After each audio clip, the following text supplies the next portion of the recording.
सोचिए, अगर मैं आपसे कहूं कि सिर्फ 30 से 60 हजार के बीच आप एक ऐसा काम शुरू कर सकते हैं जो रोज कैश फ्लो देता है और जिसकी डिमांड कभी खत्म नहीं होती, तो शायद आपको यकीन ना हो। लेकिन पाकिस्तान में कुछ बिजनेस ऐसे होते हैं जो छोटे लेवल पर शुरू होते हैं लेकिन धीरे धीरे एक स्टेबल इनकम सोर्स बन जाते हैं।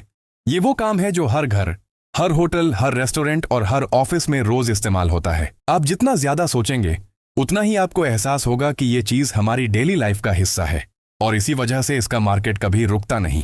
अब सवाल ये है कि क्या आप इस डिमांड को अपनी इनकम में बदल सकते हैं? यहां पर बात हो रही है dish wash soap manufacturing business की। पाकिस्तान में डिश वॉश सोप की डिमांड बहुत ज्यादा है क्योंकि हर घर में बर्तन रोज धोए जाते हैं।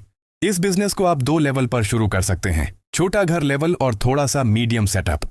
अगर आप स्मॉल लेवल पर स्टार्ट करना चाहते हैं तो आपको बेसिक रॉ मटेरियल चाहिए होते हैं, जैसे acid slurry, caustic soda, colour, fragrance और थिकनर। इन सब का टोटल शुरुआती खर्च लगभग 20 से 30 हजार तक आ सकता है। इसके साथ एक प्लास्टिक ड्रम, मिक्सिंग स्टिक और बेसिक मोल्ड्स या बोतलों की जरूरत होती है। इस लेवल पर आप बिना किसी हैवी मशीन के काम शुरू कर सकते हैं।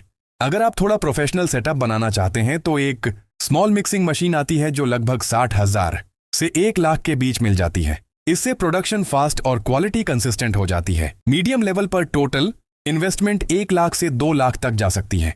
प्रोडक्शन की बात करें तो स्मॉल लेवल पर आप रोजाना 40 से 60 लीटर लिक्विड डिश वॉश बना सकते हैं। मीडियम लेवल पर यह कैपेसिटी 150 से 300 लीटर पर डे तक जा सकती है।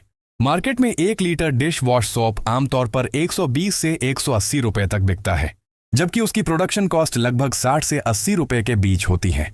अगर हम रियलिस्टिक कैलकुलेशन करें तो स्मॉल लेवल पर आप रोजाना 50 लीटर प्रोड्यूस करते हैं और हर लीटर पर 40 रुपए प्रॉफिट रखते हैं, तो आपका डेली प्रॉफिट लगभग 2000 रुपए बन सकता है।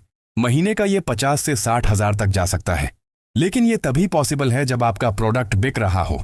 इस बिजनेस में रॉ मटेरियल की कॉस्ट के साथ बिजली का खर्च भी आता है, जो छोटे लेवल पर कम होता है लेकिन मशीन इस्तेमाल करने पर थोड़ा बढ़ जाता है। मेंटेनेंस भी जरूरी होती है, वरना क्वालिटी पर असर पड़ता है। सबसे इंपॉर्टेंट चीज लोकेशन और मार्केटिंग है।